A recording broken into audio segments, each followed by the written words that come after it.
Tak začneme. Dobrý den, pane předsedo. Vítáme vás do Číny a do Ningbo. Jak se vám líbí Čína a to město Ningbo? Ďakujem pekne. V Číne som už 6. krát a v Ningbe som 2. krát. Bol som tu aj na Expe v roku 2019 a som veľmi rád, lebo presne takýto veľtrh má význam pre zlepšovanie obchodných vzťahov medzi Slovenskom a regiónom Ningbo. Bol v roku 2019 obrat len asi 240 miliónov a teraz po 6 rokoch sa zvýšil na 1,2 miliardu, takže o tom to je, aby sa tu stretli slovenskí a čínsky partneri, aby uzavreli obchod a aby vytvorili pracovné miesta a zlepšili život ľudí v našich krajinách. A protože jsme osvědčili velmi pozitivní rozvoj bilaterálních vztahů mezi oběma zeměmi v posledních letech. Jak hodnotíte současné takové vztahy mezi Čínskou a Slovenskem? Momentálne sú vzťahy medzi Čínskou ľudovou republikou a Slovenskom najlepšie, aké v histórii boli.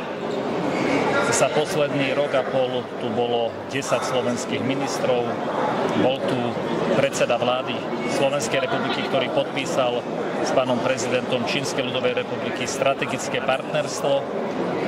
V septembri príde prezident Slovenskej republiky na oficiálnu návštevu Číny.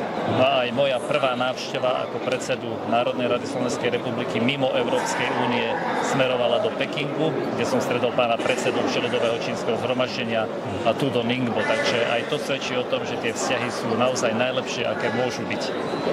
A jak se vám líbí letošní expo, protože Slovenská republika jakoby postivá země má takový obrovský pavilon a jste prohlížel různé firmy tady ze Slovenska. My sme veľmi vďační, že sme čestným partnerom tohto podujatia, pretože je to o tom, že je Slovensko viac viditeľné a má väčšiu šancu urobiť aj dobrý obchod.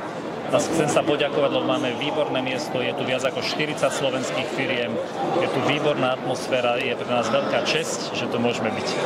Takže, jak vidíte čínský trh? Jaká opatření budete zavést v budoucnosti na podporu rozvoji bilaterálních obchodů a ekonomiky? Po návšteve predsedu vlády Slovenskej republiky Čína zrušila vízovú povinnosť pre našich občanov na 30 dní. Slovenská republika bude takisto dávať víza ľahšie tým firmám, ktoré prídu podnikať na Slovensku a donesú si aj svojich zamestnancov.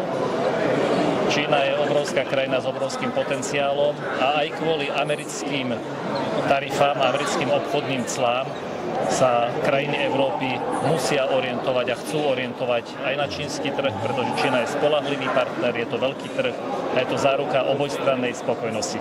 Takže poslední otázka. Jaké oblasti jsou prioritami jakoby ohledně vztahy nebo spolupráce mezi oběma zeměmi? Například vědy, technologie nebo další? Prioritou je automobilový priemysel, obnoviteľné zdroje, nové technológie, umelá inteligencia, potom je to spolupráca medzi našimi univerzitami a potom sú to aj produkty dennej spotreby, alkoholické, nealkoholické nápoje, potraviny alebo podpora turizmu, takže je to naozaj od tej bežnej spotreby až po high-tech technológie. Jestli můžeme se těšit přímé linky mezi oběma zeměmi v budoucnosti?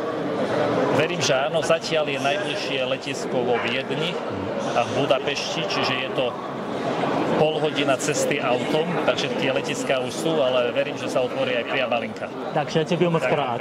Thank you very much. Thank you.